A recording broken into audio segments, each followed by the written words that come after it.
Viernes 14 de noviembre. El viernes que viene, Diego Drexler va a estar presentando el disco De Nuevo. Y bueno, uno de los temas que integran este compacto es lo que veíamos, Pulsión. ¿Está bien presentar a Diego Drexler como el único que no es médico de todos los artistas de la familia? Sí, está bien, es correcto. Bueno, sí, mi hermana Paula tampoco es odontóloga. Está, así que bueno, pegó en el palo. Pegó en el palo, lo cual daba para jodas en el almuerzo familiar, ¿no? Sí, me imagino.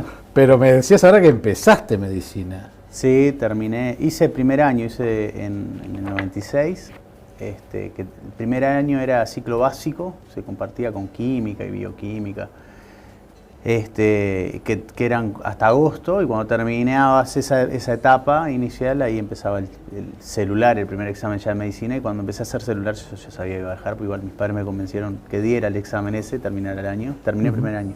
O sea, pero esa es una especie de, lo digo en broma, de mandato familiar, el tema de, digo, marcó tanto, don Drexler marcó tanto a la familia como para que sigan la carrera científica, o realmente ustedes tienen interés en eso? No hubo presiones, yo creo que era más bien una inercia. No dije presiones, dije marcar, ¿no? Una inercia, eran papá y mamá también, ¿no? Ambos otorrinos, o sea. Estaba así el hecho del estudio, ¿no? Sí, el estudio, hay que estudiar, y bueno, yo claro, pero ninguno agarró para la abogacía. No, y estaba la cuestión, yo qué sé, científica, el ejemplo, no sé por qué se dio así, pero se dio. Es curioso, ¿no? Sí.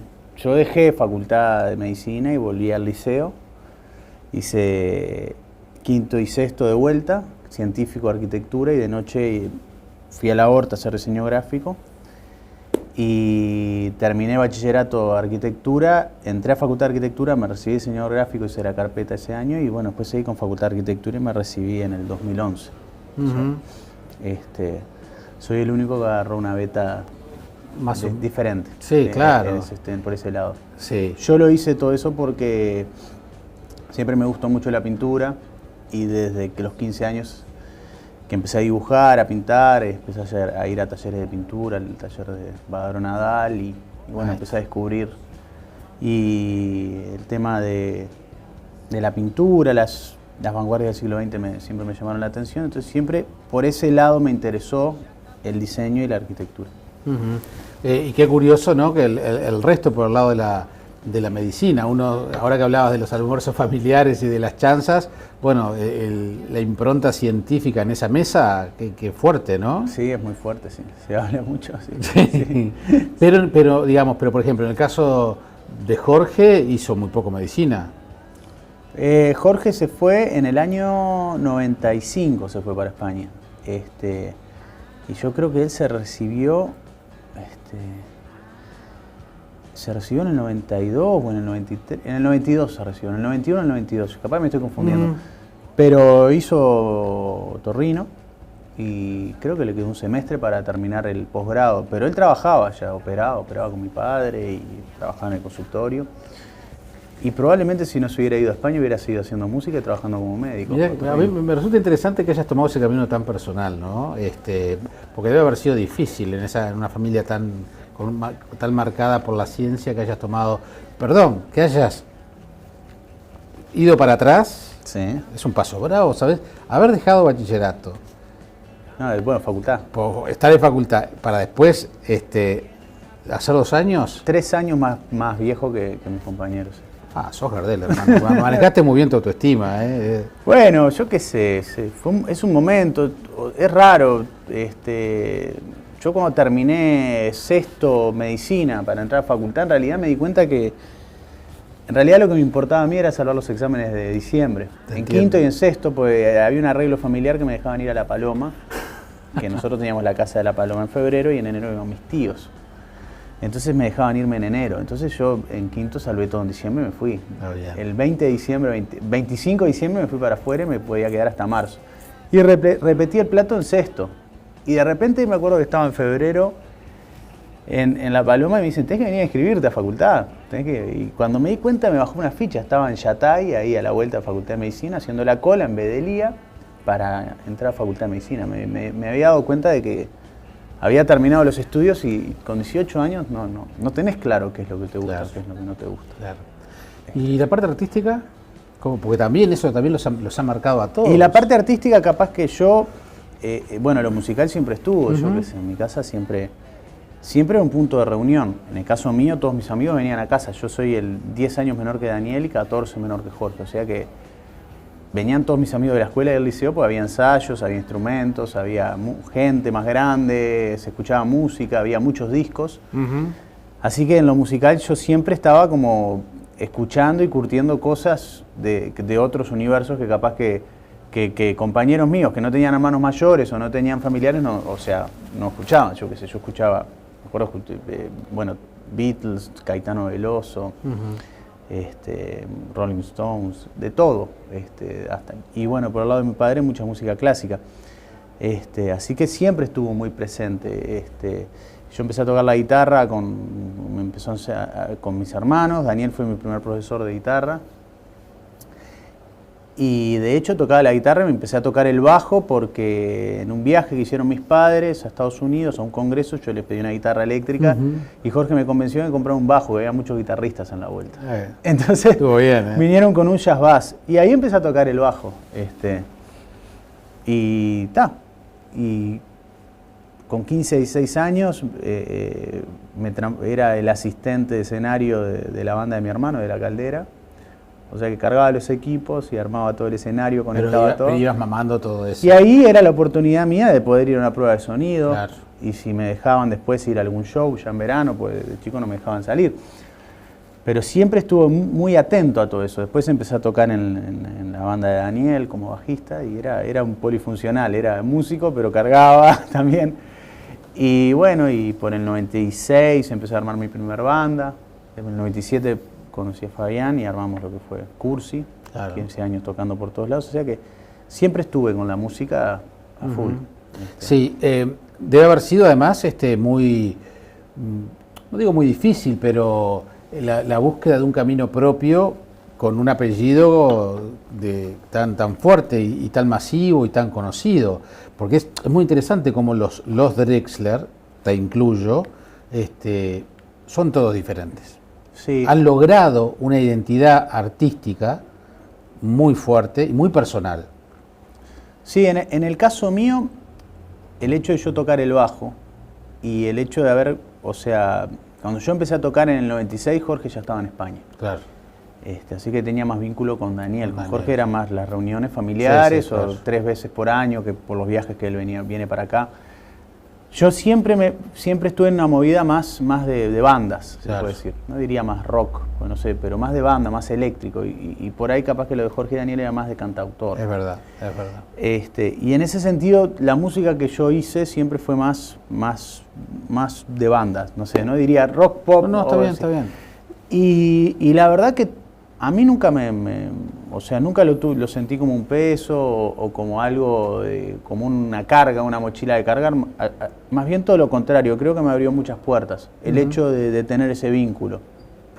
Bueno, esto es una familia de músicos, ¿qué hace el más chico? No, está bien, pero el hecho de la identidad artística me parece que es muy importante, porque te abrió muchas puertas, era mucho más fácil, supongo yo, el músico sos vos, pero mucho más fácil también asumir, aparte del apellido, asumirte artísticamente la misma corriente musical de Jorge o de Daniel, y sin embargo no, optaste primero además por una banda que marcó, y una banda que durante todo el tiempo tuvo un estilo propio y fue, te diría que estuvo allí en un pelotón de las bandas más populares en su momento. Sí, y que con una apuesta en su momento, cuando salimos, cuando empezamos a ser mediáticos o conocidos, una apuesta al pop. Mira, ahí estamos mirando. Ahí está Corazón de Hotel. Esa canción es Autores espectacular, esa canción.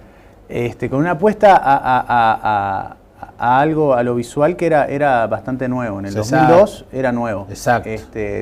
El rock uruguayo el rock uruguayo yo creo que ahora no incorporaba lo visual o el color o lo pop, era bastante más aguerrido. En ese sentido yo creo que sí que fue, en algunos aspectos propuso algo nuevo, la música que propusimos con Cursi. Pero bueno, no fue algo premeditado, fueron cosas que fueron saliendo. Nosotros íbamos haciendo canciones y las íbamos grabando. No, está bueno. Y después estás integrando un fenómeno realmente interesante, que yo lo he hablado con varios colegas tuyos, y además que se ha dado especialmente en estos últimos poquitos años, capaz que de no mucho más de 5 años para acá, de cómo figuras importantes de bandas han dado el paso solista. Y tenés, bueno, podemos nombrar muchos, y vos sos uno de esos casos, porque también en algún momento algo te dijo, bueno, yo también tengo mi camino solista. Sí, yo creo que eso se da también por el pasaje de los años, o sea, de que, a ver, si estás 20 años haciendo música, capaz que en algún momento querés mostrar algo y después capaz que volvés. O sea, pienso en los discos solistas de Mick Jagger o de Keith Richards, y los Rolling Stones siguen siendo los Rolling Stones, sí. Sin querer comparar ni mucho menos. Lo entiendo. O sea que en el proceso creativo, o en los procesos creativos, si los mirás con un poco de distancia, siempre se dan esas cuestiones. Capaz que te referís al disco de Marcelo Fontanini, que es el cantante de Snake, o al disco de Chirola Martino, que es el cantante de Hereford. Sí. ¿O cuántos solistas? ¿O el Legaro? O el Legaro también, con La Trampa también, perfecto. En el caso mío, lo que pasó fue que a fines del 2012 entramos como en un paréntesis con Cursi, y bueno, y ahí en ese impasse... ¿Aprovechaste? En ese impasse no aproveché, o sea, me di cuenta de que pensé y dije, bueno, capaz que no toco por un tiempo y capaz que hago una exposición, que tengo ganas de pintar y tengo ganas de hacer una exposición, o tengo muchas cosas para hacer también. Pero me fui dando cuenta, por ciertas cosas que pasaron a mediados del 2013, después de 6 meses de estar sin actividad, un amigo, Maxi Suárez, músico, me invitó a hacer unos shows, uno en Minas, otro en Montevideo, otro fue en La Paloma. Fueron 3 o 4 toques que hicimos en este formato de dúo, donde me di cuenta de lo importante que era para mí tocar, de lo importante que es tocar en vivo y lo importante que es componer, el lugar que ocupa la música en mi vida y los efectos psicológicos y físicos que tendría en mí anular eso. O sea, y me di cuenta de que más allá de todo lo que se habla, de si podés vivir de la música, no podés vivir de la música, de que cómo es esto, te da para vivir, cómo está, me di cuenta de que es muy muy importante para mí estar activo con la música. Estar componiendo, estar tocando, estar en contacto con otros músicos. Y ahí en esa lógica empezaron a salir canciones. Y a fines ya, terminando el verano del 2014, tenía ya 15 canciones nuevas. Entonces dije, bueno, tengo que grabarlas.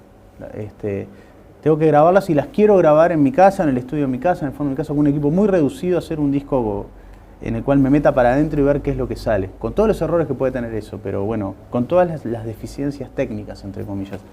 Y fue así que empecé a grabar en mayo y ya en septiembre estaba terminado el disco. Y ahí apareció Ayui, que se interesó en editarlo. Capaz que no son deficiencias técnicas, sino que es un disco muy auténtico. Digo, capaz que vos podés decir entre comillas, técnicas, pero no, al revés. Muchas veces eso es lo que hoy... De hecho, viste, la vuelta a los formatos acústicos de alguna manera van recuperando el ruido a púa de los viejos vinilos. Yo quería hacer, o sea, lo que quise hacer fue mostrar una instantánea del momento real en el que estaba. Y es un disco muy frontal, muy honesto en ese sentido. Sos vos. Y muy crudo y austero, sí. Ese sos vos. Las cosas que se grabaron se dejaron como estaban. O sea, no hay mucho trabajo de postproducción, si se dice. No hay mucha manipulación de las cosas grabadas para que suenen de otra manera. No digo que esté mal, y son cosas que yo las he hecho y las hemos hecho muchísimo con Cursi también. Y las volveré a hacer capaz, pero en este momento lo quería hacer de esa manera.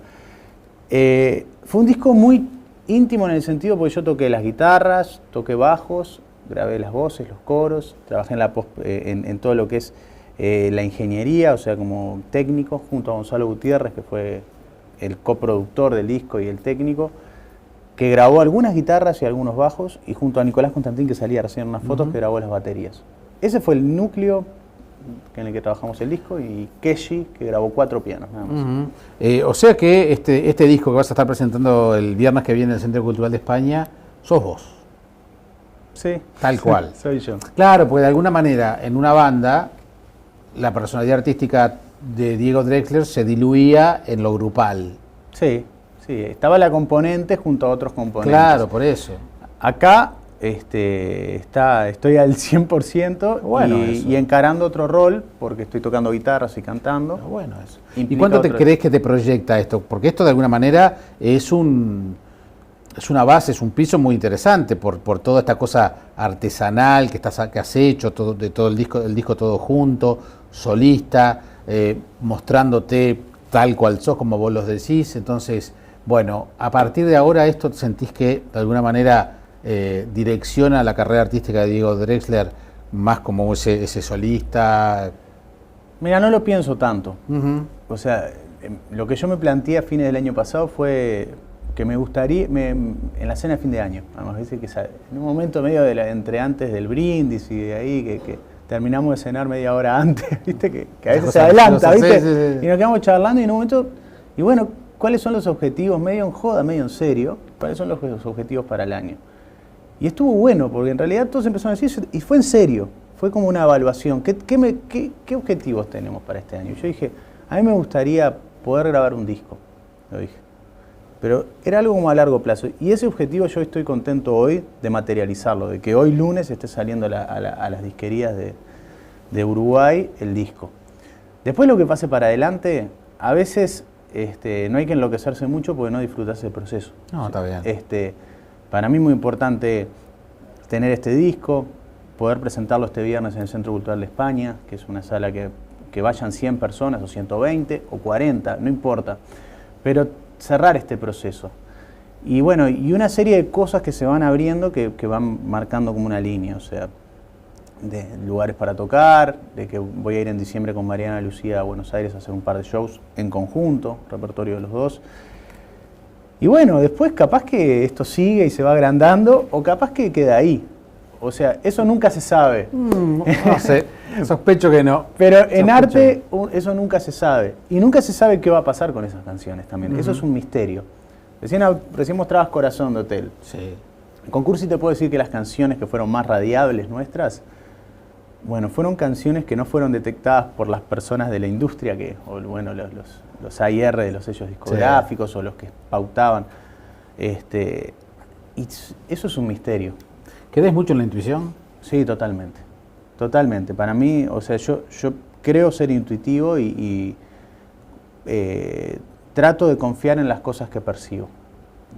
Sí, en todos los aspectos de la vida. En el amor también, El monje tibetano dijo lo mismo antes que vos, bueno, perfecto. Defender la intuición. Bueno, bien. No, yo creo en la intuición, sí. Creo cuando percibís algo, o sea, con la gente con la que toco es a base de intuición. O sea, si más allá de lo que yo veía, cómo tocaban, si me gustaba cómo tocaban, es cómo me sentía en el primer contacto con esa persona. Y todos los músicos con los que estoy tocando, primero hay una afinidad empática entre nosotros. Creo que es la mejor manera de hacer música. El video que pasábamos recién se llama Pulsión, y eso tiene una cosa muy visceral, muy intuitiva, ¿no? Si te agarra la psicología, también el tema de la Bueno, está la pulsión del amor, que es el Eros, y la función de la muerte, que es el Tánatos, que son las dos pulsiones que pelean entre sí. Eso es en psicoanálisis puro, pero yo quise hablar de eso de pulsión porque me gustó. Fue la primera canción que como que nació pensando de que podía hacer un disco. Y me gustó contar eso que se siente cuando, por lo menos a mí me pasa y creo que a muchos, cuando sentís de que hay algo que estás sintiendo que se va a transformar en una canción. Que es como una sensación interior, es como una pulsión justamente. Y esa pulsión se transforma en algo que es una canción, pero que puede ser una vida también. O sea, hay como un juego en eso. Entonces, en el aspecto compositivo, por eso habla, ves como una pulsión cuando menos lo esperás. Y después dice como un pescador flotando en alta mar, sentado con su caña, aguardando la señal, esperando la señal. O sea, porque componer es eso, básicamente, es estar sentado sin desesperarse. Y en un momento pica la linga, ¿no? En un momento, pero si te pones nervioso y empiezas así, probablemente ahuyentes. Y bueno, y me gustó eso, tratar de contar eso en una canción. Y bueno, por eso es la primera canción del disco. A mí me gustó mucho la metáfora de la fruta, porque la fruta es vida. Exactamente. Esa fruta tal cual se mostraba allí es vida. Y bueno, tiene que ver con esto que estás diciendo, ¿no? Y te voy a contar otra anécdota más, que bueno. Esa canción, bueno, nació andando en bici, apareció la pulsión esa de escribir sobre eso con la melodía. Y bueno, por esa semana, por esos días, nos enteramos de que estábamos esperando un primer hijo. O sea, hubo una serie de cosas que llevaron a esa energía que emergía. Uno entiende muchas cosas. Entonces, ahora sí. Bueno, así que ya lo saben, el próximo viernes en el Centro Cultural de España, ¿a qué hora? A las 19 horas. 19 horas. Déjame decir un par de cositas. Dale. El disco, además de ser editado, es editado por Ayui. Y tiene una edición física y además estrena con una edición digital. Quiere decir que está en iTunes, Spotify, Deezer, Google Play y 20 agregadores digitales que permiten que se pueda acceder desde todo el mundo al disco. Puede ser para escucharlo por streaming o para comprarlo canción por canción o disco entero. Ayer me metí en Amazon y se puede conseguir el disco qué bueno. desde todo el mundo. Eso está muy bueno. No, además me parece excelente que me lo hayas dicho así porque me diste el pie perfecto para hacerte algunas preguntas más vinculados a... Lo leí en el diario, la verdad no sabía que, bueno, ahora formás parte de la directiva de Agadu. Sí, soy el secretario general. Sí, bueno, pucha, sos una autoridad importante de la Asociación General de Autores del Uruguay. Y tiene que ver esto con las nuevas modalidades que hoy tiene la difusión musical. Sí. Estás en un puesto de defensa de los autores. Sí. El eslogan de Agadu es que la autoría es un derecho humano. El derecho de autor es uno de los derechos humanos. Exactamente. Y después es el derecho de autor, salario del creador también. Bien. Son como dos eslogans. Y después, cuando yo era chico, hace mucho de esto, había un dicho que decía que el único canto que no paga derecho de autor es el canto del gallo. Sí, también. Esas más viejas. Por eso te digo, esa es de mi época. Sí. No, pero en serio, estas nuevas formas de difusión, hasta dónde, además tú mismo, en tu disco solista, estás presentándolo en todas estas plataformas. ¿Realmente sentís que el autor está siendo defendido y protegido en todas estas nuevas modalidades? Sí, es muy interesante la pregunta. Yo creo que es el inicio de un camino,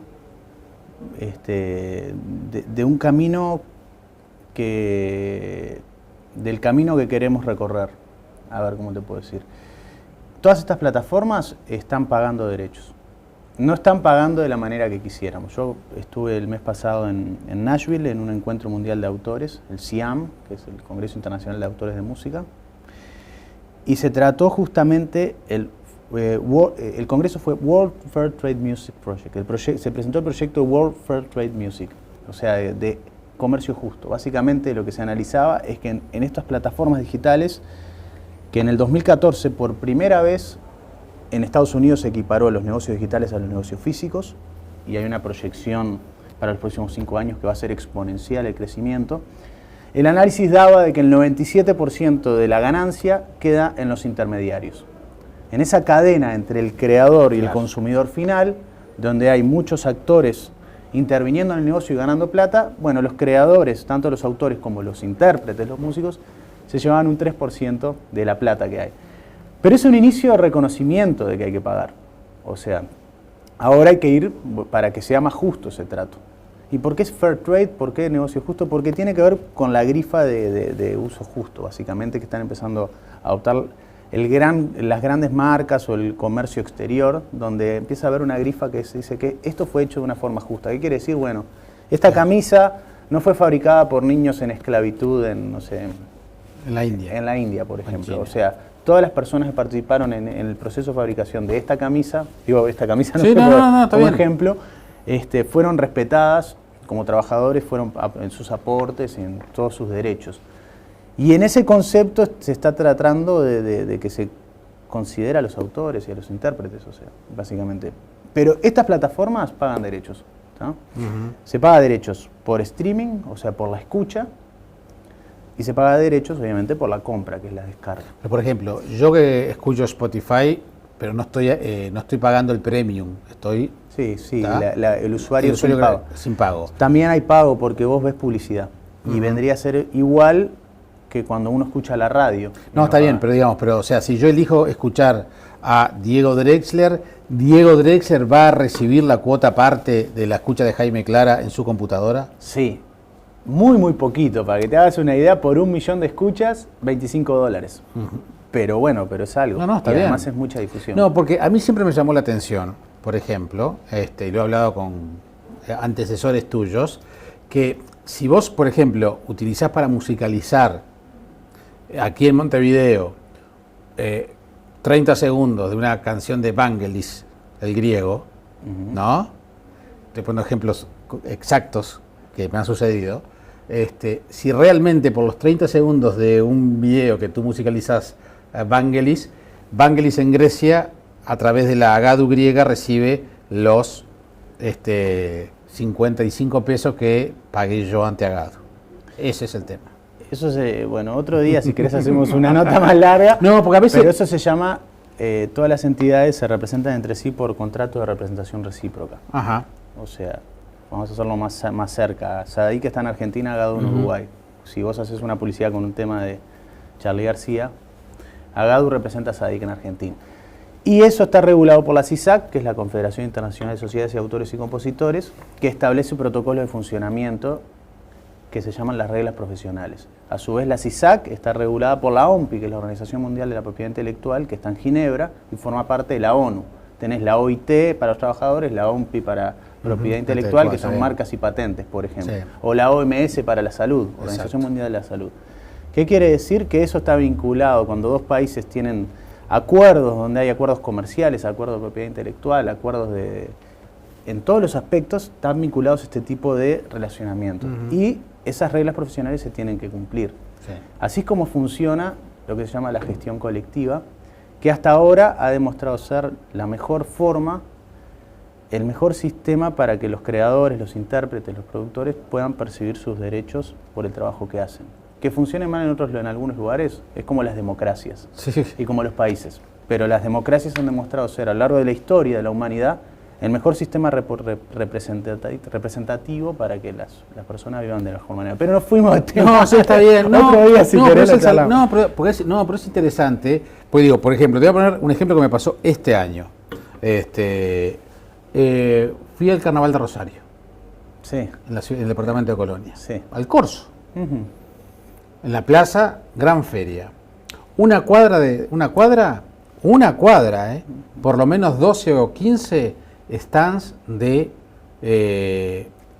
discos piratas. El disco de Diego Drexler podría estar ahí. Sin duda. ¿Está? Organizado por la propia Intendencia y por la Alcaldía Local de Rosario, que cobró por los stands de esa gente que tenía tu disco, para decirlo, para usarte de ejemplo. Por eso no es un tema tan alejado del artista. Y entonces quise hablar con los organizadores. Y me cortaron uno me cortó el teléfono cuando le dije que llamaba de un medio de comunicación. Otro me dijo que a ellos en realidad eso no les importaba, le importaba que estuvieran al día con el BPS. Hablé con Mauricio Ubal, de la Cámara fue el único que dio la cara, presidente de la Cámara del Disco, e hizo las gestiones para que esos puestos se levantaran, porque además hay toda una organización. Los mismos están de discos truchos, o falsos, como me gusta decirlo a mí, porque trucho es demasiado porteño, son los que venden acá en 18 de julio. O sea, hay toda una industria, no es el pobre vendedor de la mesita y del cajoncito. Y digamos, los que compran el disco de Diego Drexler en una expoferia, en una feria, o en esos lugares organizados, o esos eventos organizados por intendencias municipales, están impidiendo que vos puedas cobrar tu derecho como intérprete y como autor. El tema, eso que decís es que hay unas redes así, mira, cuando sacamos Corazón de Hotel, obviamente apareció en varias ferias y era obvio de que estaba organizada la copia porque, por ejemplo, el tema Cada Noche Mía estaba puesto como Cada Noche Más y hasta sin tilde. Claro. Pero eso lo vi yo acá en la feria de Narvaja y en una feria de Piriápolis, yo qué sé. Sí. Yendo a tocar, nosotros tuvimos la posibilidad de tocar por todo el Uruguay y eso que decís, siempre que hay festivales, hay ferias y siempre discos con discos y obviamente íbamos a ver, a ver si está el disco nuestro. Sí, claro. Porque uno también dice, a ver si estoy, si no estoy, no soy popular. Pero ¿y eso qué te produce cuando ves el disco falso? Me produce dos cosas.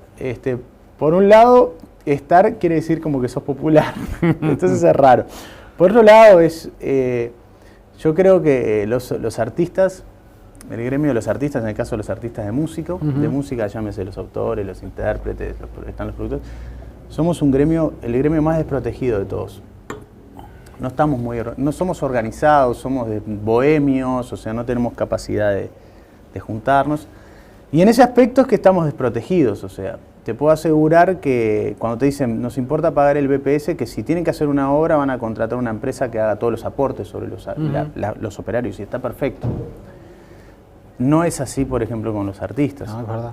Porque hay muchas peleas o cosas que hay que ir mejorando. Recién ahora tenemos una ley del artista nacional, sí, que es del gobierno pasado, que es la primera que te permite, hasta ese momento, todas las contrataciones que yo hice con el Estado eran contrato directo. Y es la primera que te permite hacer un aporte y pagar salud. Muchos músicos, colegas míos, amigos, que nunca tuvieron salud, iban a clínicas, o sea, Sí. O sea, yo llevé amigos a clínicas de toques que caen, o sea, ahora pueden tener acceso a mutualismo o acceso a algún aporte. Igual podemos seguir horas. Y vas a venir para hablar de eso. Pero quería planteártelo porque justamente como me diste el pie con el tema de de todas las plataformas, a veces uno siente... Lo interesante de todo esto es que estamos en una revolución, un cambio de paradigma. Claro. Que vino con el advenimiento de Internet. Esa revolución son buenas noticias para todos nosotros. Para la posibilidad de la accesibilidad, la posibilidad de poder conectarnos y poder acceder a la información y al conocimiento. Y que bueno, y que hay algunas cuestiones que hay que ir ajustando para que sean justo para todos. Vos fíjate, y con esto termino, vos fíjate que nosotros venimos de una generación y de una educación donde comprábamos los discos. Tener el disco era muy importante. La generación siguiente a la tuya, tiene en su cabeza no la compra del disco, sino la bajada del disco, que es algo inmaterial. Y entonces, capaz que yo pagué la bajada del disco, del tema Pulsión de Diego Drexler, pero si yo no tengo la cultura del derecho de autor y todas estas cuestiones, para mí el pasártelo forma parte de la cadena, no voy a ser consciente. Y ahí está retroalimentando el problema, porque las generaciones nuevas no tienen eso en la cabeza de la compra del disco, lo importante que es tener los discos originales, que no puedes leer un libro fotocopiado, ese tipo de cosas. Es un tema de cultura que justamente como estamos frente a un cambio de paradigma, tenemos que tratar de transmitir lo importante que es. Igual es raro porque, por ejemplo, ahora hay un resurgimiento del disco de pasta. Es verdad. Y el disco físico, que esta edición de nuevo viene con una apuesta al arte, hecho por un grupo la gente que hizo el videoclip, quería nombrar, se llama Estudio Gato Peludo, Federico Ruiz y Natacha Ortega, hicieron el arte del disco y trabajaron todo el arte con fotografías analógicas reveladas con los procesos de emulsiones fotosensibles como se hacía a fines del siglo XIX. El viernes 14 se va a estar exponiendo los originales que salieron a una tinta. Esos originales fueron digitalizados y no hubo procesos digitales sobre ellos. O sea, así como el sonido del disco es crudo y austero, el arte también es así. O sea, ¿qué estoy diciendo? La edición física tiene algo diferente. Que creo yo que mucha gente que ya va a haber escuchado el disco, pues ni lo bajó, lo puso en Spotify, lo escuchó, como muchos amigos me mandan mensajes, se va a llevar el disco para tener un objeto que es diferente, que propone otras cosas. Y que está pasando mucho, yo toco con gente también, que se venden discos en los shows, que la gente se compra el disco porque fue en ese show, me quiero llevar ese disco, y capaz que lo firma todavía, o el músico o alguno de los integrantes de la banda, y quieren tener ese objeto en su casa. Porque es como un recuerdo. No, sin lugar a dudas que lo es. Gracias por haber venido, Diego, ha sido un gustazo. Bueno, muchísimas gracias y repito. Sí, el 14, el viernes que viene, a las 19 horas, y además miren que en el Centro Cultural de España son a rajatabla, como debe ser con la puntualidad. Entonces, se presenta de nuevo el disco de Diego Drexler. Gracias por haber venido. Entrada libre. Entrada libre, ¿no? Para aquellos que la cultura del garroneo es otro tema, es otro tema que tenemos que conversar en otro momento. Y si me permitís, nos vamos con El Corazón de Hotel, que me gusta mucho. Bueno, ¿sí? cómo no. Gracias. Chao.